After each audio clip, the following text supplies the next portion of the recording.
Today we're memorizing Matthew 5:44. Grab your colors because this is a draw with me. Hi friends, I'm Miss Nancy Root. And I'm Mr. Roger. We want to see kids living for Jesus. This is part of Bible Drill Red Cycle. For more information, check out the description below. Let's start like we always do by writing our reference at the top of the page. Matthew is abbreviated M-A-T-T, and I'm going to cross them both together.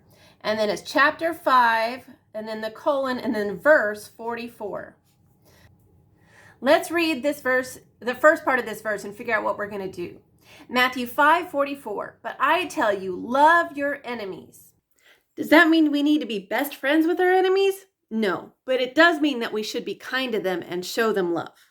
So let me see. Let's start with a big heart. I'm going to leave room over here so that when we're done, you can write out the verse on your paper. And I'm going to draw a heart for that love part.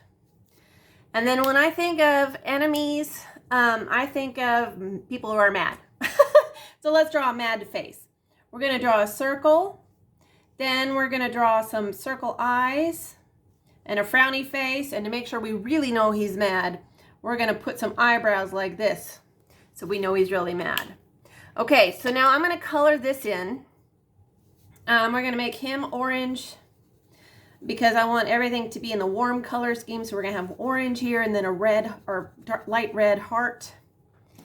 So your enemies, this is one of those verses that's really, really hard. We don't like it when people are mean to us. We don't like it when people become our enemies. We don't like it when people say nasty things about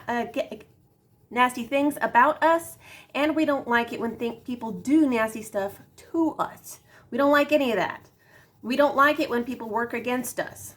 But we know from Scripture that Jesus said this shouldn't be a surprise if you're a Christian, because the world rejected Jesus, and so the world is going to reject us too as Christ followers. What that means is not everybody's going to be like the fact that you're trying to live for Jesus and you're letting the Holy Spirit live through you.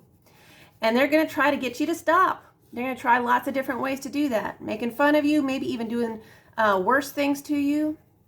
But here's the deal. We don't have to be afraid, because when we ask Jesus to be our Lord and Savior, He comes to live inside of us. The Holy Spirit lives with us, and He gives us everything we need to live for the Lord, no matter what happens around us.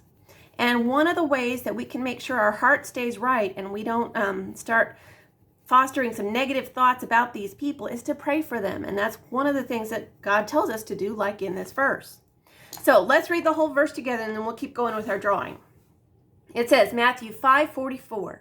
But I tell you, love your enemies and pray for those who persecute you. Matthew 5:44.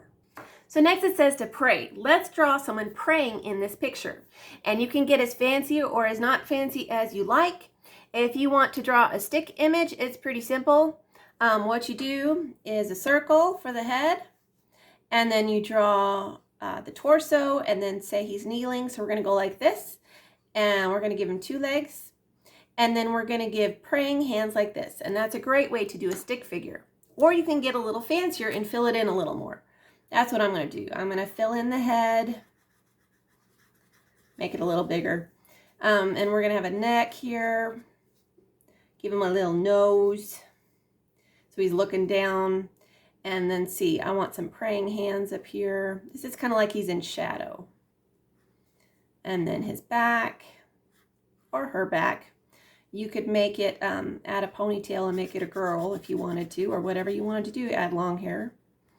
I think what I'm going to do is just do some little bit like that and a little thingy up here. All right. Oops, there we go. So when we pray for our enemies, we don't necessarily always pray for God to get them. Although if that's in our heart, we can still pray that. But in addition to that, what we want to pray is that God will change their hearts and bring them to know Jesus, so that they can know the hope that we have in Christ Jesus, and their sins can be forgiven, and they can experience that abundant life we have for living for the Lord and living in surrender to Him. And it's not just praying, but we are praying specifically for those who persecute us. Persecute is like really strong bullying because you live for Jesus. Okay, so that's what persecuting is. Sometimes people get put in jail for believing in Jesus and going to church or even owning a Bible. In the States right now, that's not the case. But we still need to pray for those who are living in those areas. So we're praying not just for those who persecute us, but for those who persecute all those who believe in Christ. Okay, oh look, we did our picture. Let's read the whole thing together and see if we can match it with the pictures so we can remember it in our head. Matthew 5:44. But I tell you, love your enemies and pray for those who persecute you. Matthew 5:44. Don't forget to subscribe. We post memory verses in 4 translations, key passages, answers to Bible questions, and more. Check out our store and freebies at parentroadmin.com. We love you, friends. See you next time.